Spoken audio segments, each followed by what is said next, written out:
And let's start. So this is specifically looking at full costing from a pre-awards and an award basis. So this is more on a pre-award basis. So by the time that it comes to award, you've already done the ticks that is required to make sure or to ensure that the budgeting is correct in terms of the line items required to comply with both SU and the funder's policies. So why, a lot of people ask why, what is the reason or the purpose of full costing? It's basically to ensure that every project that we enter into is sustainable and that we do not run specifically at a loss on our side. And it's also to comply with the international property rights legislation, more from a governance perspective. A lot of the times there are funders that would cap or limit the ICRR or overheads as what they would call it. There is specific processes that we do follow with that, but that I'll touch on a later basis.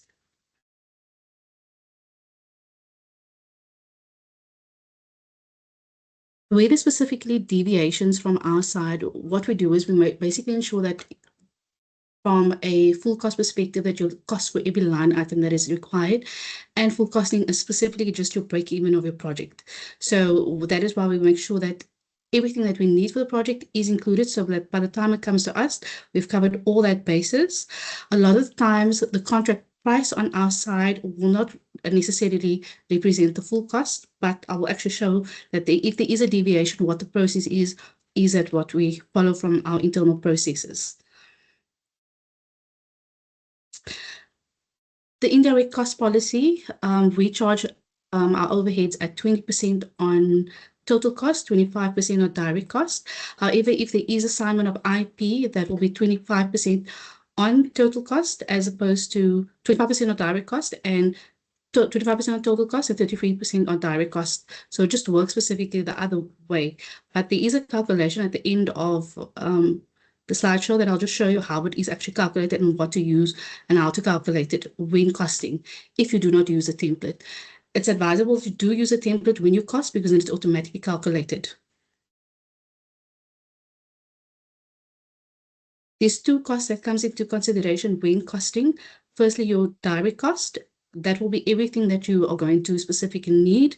Your indirect cost will be your overheads. That will be your indirect cost, as well as if there's any internal levies, such as your faculty levy and your departmental levy. After that, if there is any assignment of IP, we put that into the template, which is factored into. And then if there's any bursaries and VAT. So first VAT, then bursaries. But I'll give you an overview of our template so you can see how it's actually calculated.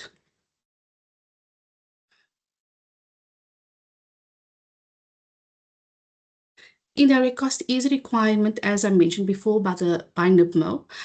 We do submit on say every 2 years an actual calculation where we do, it's not only us, it's like a overall national calculation where we calculate on a modified rate, and therefore the 25% is applicable. So this is specifically where to make sure that we cover all our bases, and for assignment in terms of what type of, if the funder wants to hold the IP, what type of rights or what type of licenses we can assign. So specifically, if there is a funder below full cost, then we're not able to assign the IP.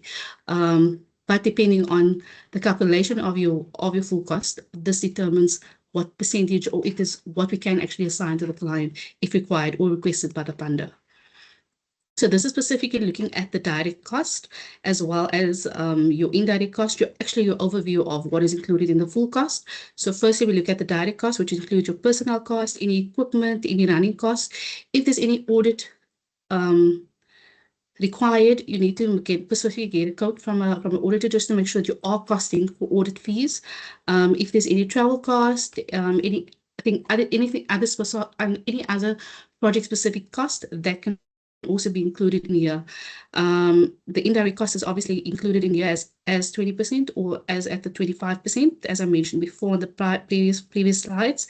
If there is assignment of IP, we will normally charge it at 15%, but that is at negotiation with the funder pre-approval from the pre-approval or at the pre-approval stage specifically.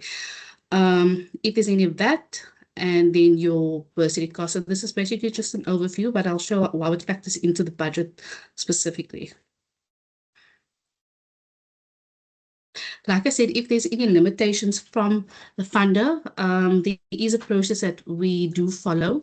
You have to fill out a reduction application. If the funder limits it as like NIH, depending on the agreement or depending on who the funder is, it will either follow a formal application or it will follow the blanket waiver. Most of the times, in terms of example, MRC, they will have to follow a formal application because they have different rates that apply. They used to form part of the blanket waiver, but no longer.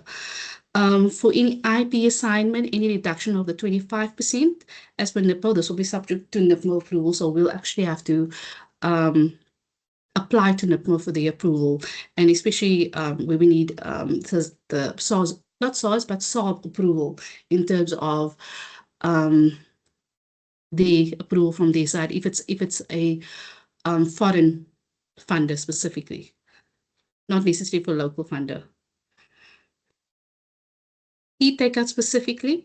So this is just where ICR's percentage is slightly different and where it does apply or doesn't. So if there's any assets that you, in terms of equipment, this will be capped at 1 million and anything after that will be exempted. If it's a research chair or a seconded post, that will charge at 10%. So what we normally do is you do fill it in on top, but we will make a manual calculation after you forward it to us, the template to us, to see what the difference is in terms of on that post. Consultation, this will be any consultation work that has no academic footprint will be subject fully to ICRR, as well as any conferences. This is an overview of our template on top. So if you get the template, obviously there's a lot of tabs inclusive in it.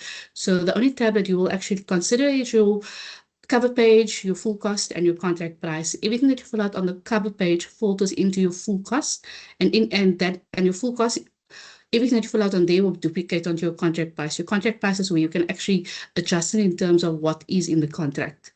If it is a specific funder where they've got a different template to what we ask, we would prefer that to actually copy that into this as another tab so that it's easier for us to match or mirror from the contract price to the funder template as well.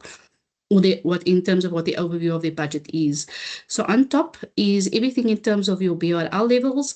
If you drop down on it, it will actually link to what in terms of academic and support staff. So all you need to do is just choose, because it brings to the rate itself. And you can just put in the number of hours that you require for the project. So this you can do over whatever the duration of the project is. It can be over 2 years, over 3 years. But you have to cost your time specifically. If there's any consultation work that you can also put in over there, because then we know if we're having to pay someone else for this service. If there's any equipment, like I said before, your running materials, any sampling cost that you can put in. At the bottom is any audit fees, if there is required, because that actually bolts into your cost as well. Should the funder require a project-specific audit.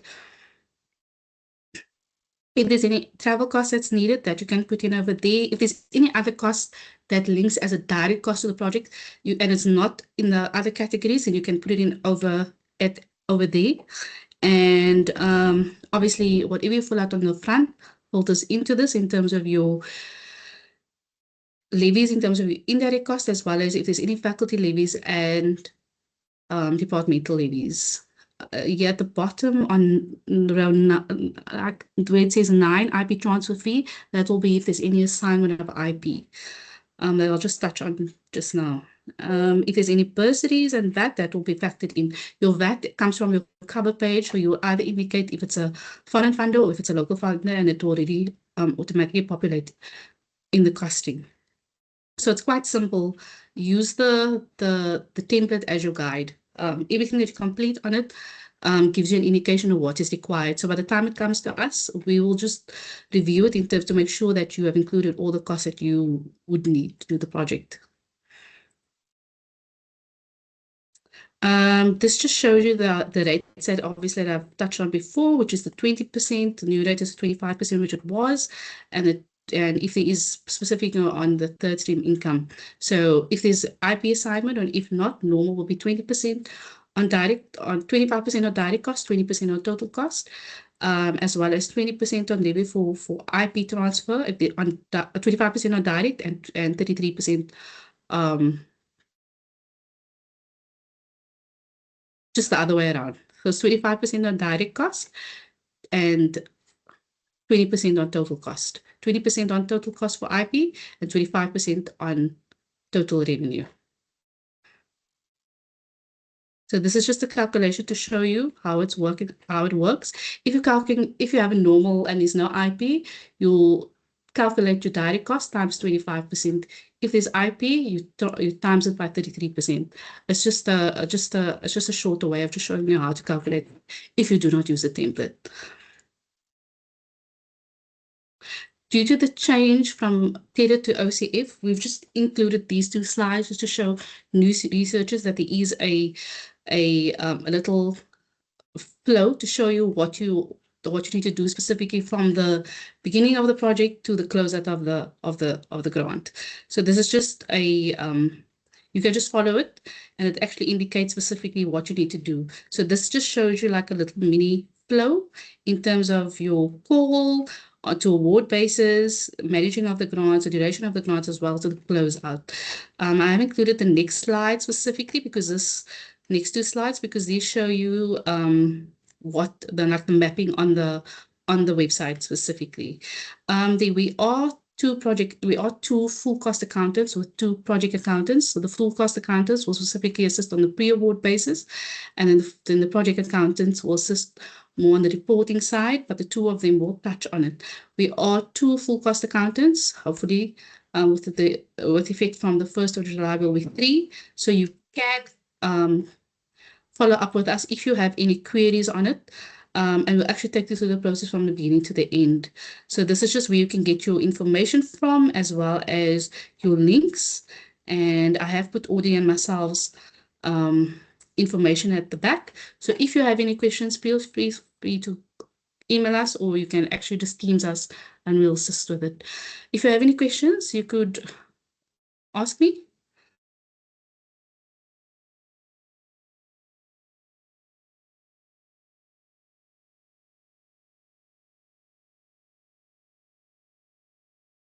Prof. Matthew?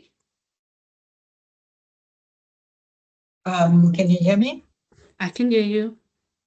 Thank you very much. I just have a question with regard to those salaries in the budget. So there's obviously different positions or job levels and the amounts, but is it compulsory to add information there or budget for that? And what happens to that funding? Look, from a full cost perspective, yes, because we need to recover the cost from funders. There is should your post not be self-funded and you are working at the university, you are able to use the funds specifically for bursaries if it's not required by the funder to pay back. So if there's a surplus on your at the end of your project, you are able to transfer it out and use it for something else, but specifically for bursaries or for whatever else you may need. But it has to be where the funders is that they're not wanting it back. Okay, but that's at the end of the grant or the project, yes, then. Specifically at the end of it or just before it, before the close. But obviously we've budgeted for this, say if it's a 3-year contract.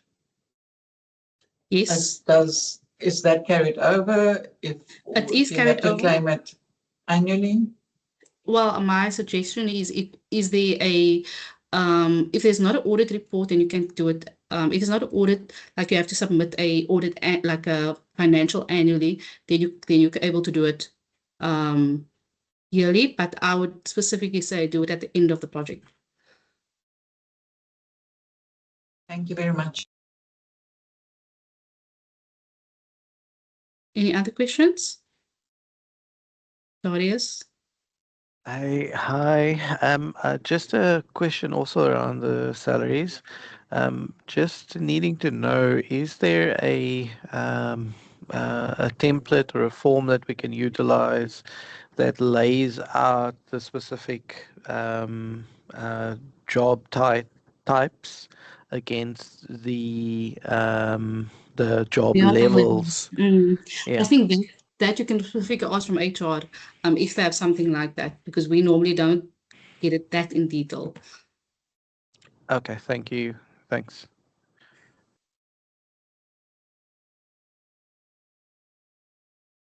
Sorry. No. Prof. Yeah, just another question. So I recently had to go through the full cost model with partial support. But as a novice, and that was the first time that I had to deal with it just for a concept note application. Are there any specific points apart from that levy or that indirect cost recuperation that is that you would say is compulsory to include? I mean, must we include, say, the auditing, or is that Look, if advised? it's So what's look, if it's discretional? okay, if you need to, if you're going to apply for a grant, you need to know what the funders' requirements are from you. So if they require a project-specific audit, you're going to have to include audit fees. If they don't, then you don't have to include it. So my suggestion is first find out what your funder requires from you in terms of your financial deliverables, and then you factor that into the budget. Thank you. My name is Melisha Munsami, and with me today is also Zenkosi Nonzini. Both of us are the project accountants at the Research and Development Department. But basically, we are responsible for your financial reporting needs. Today, we will just briefly speak to you about financial reporting. And we have some points.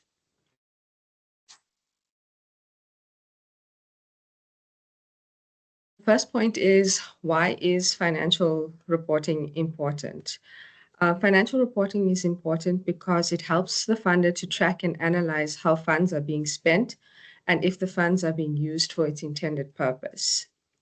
You, as the PI, what is your responsibility? You, as the PI, must ensure that your record keeping of the project runs smoothly so that you make sure you familiarize yourself with the guidelines, deadlines, and expectations of the funder.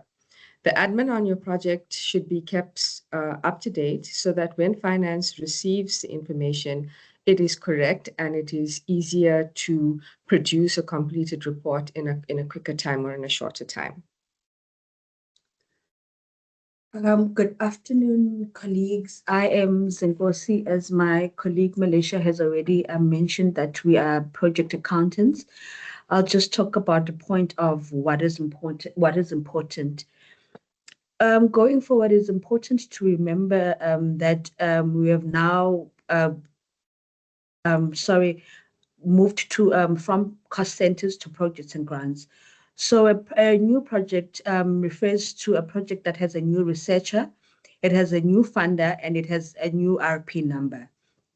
And then if you're using a cost centers are still being used, but when a new project is now being opened, it's opened under projects and grants. On the old system where cost centers were being used, it is important to remember that funds received should not be mixed. By that we mean that in one cost center there should be one income received from a funder, and expenses that are being processed under that cost center should only be in relation to that specific project. And if you are a researcher with multiple project numbers or multiple cost centers, we advise that under one cost center, please make sure that all the income and the expenses of one project is under one cost center. That is to avoid all the complications that come about when a financial report is required. It is also very important to remember that against the new system, which is the project and grants system, a researcher doesn't have to wait for the money to be transferred in the projects and grants. When the contract is already signed by the funder and it's signed by the researcher, then the researcher can start spending against the projects and grants. That is because when there is that legal binding contract that is already signed, the money should then be paid at a later stage, but then that will not cause a delay for the researcher to process and transact in the cost center. And it's also important to remember that day-to-day reporting will be maintained by the PI and the departmental accountants. All the transactions relating to and allowed in the project must be included and processed in the system correctly, either classified as income or as expense. And those transactions must be also accounted in the correct period.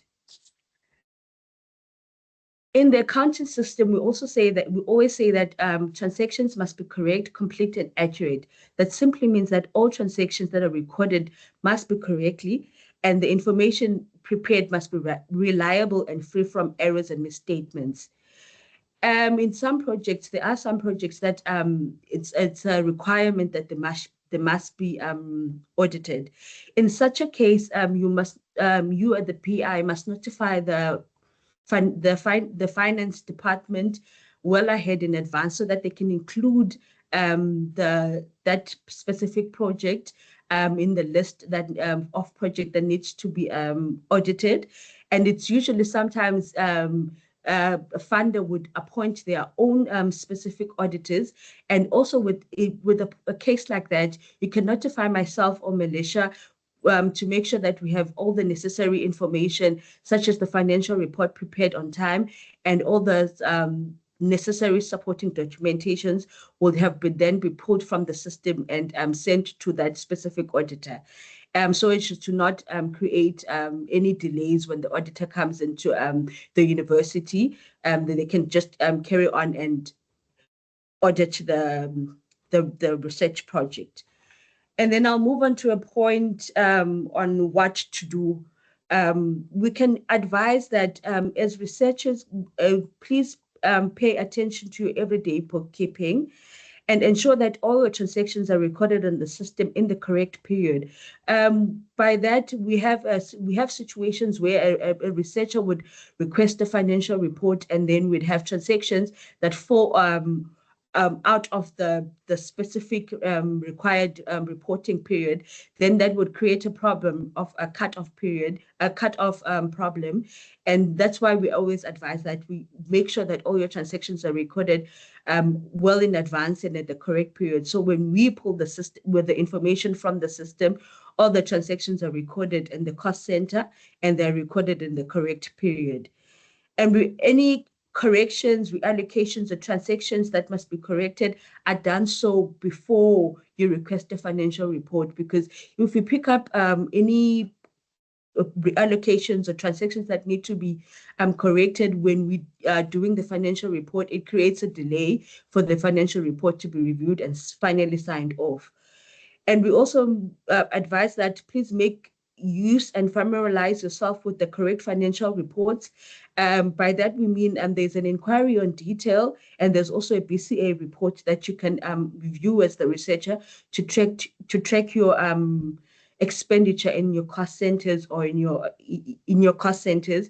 And with the RP, which is the project and grants, you can request us to pull that information for you. Then you can also track as to what expenditure is in the RP number as well.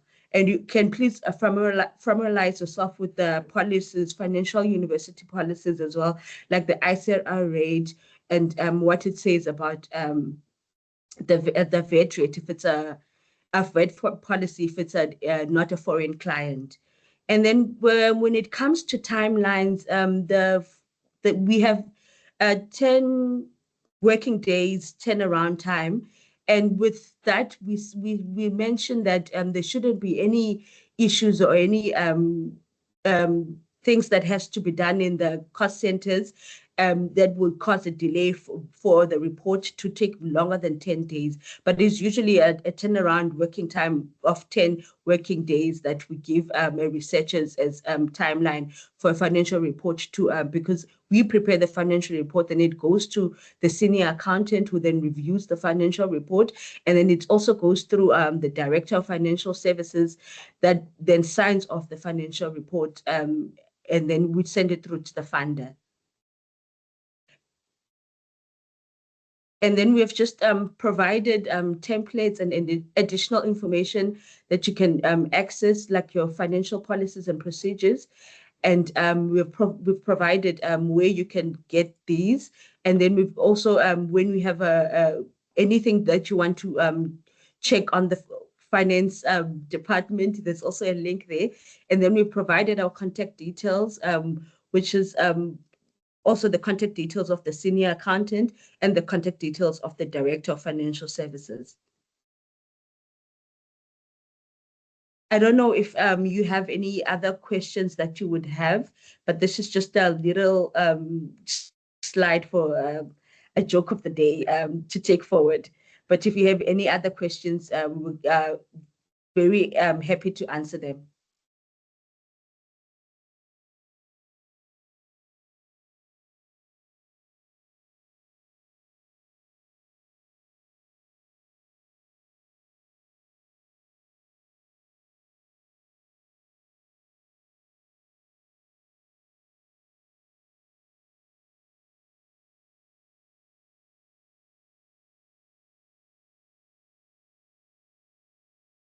Okay, then if there's no further questions, you can contact us if you have any other questions you think about, and then you can just drop us an email or a Teams.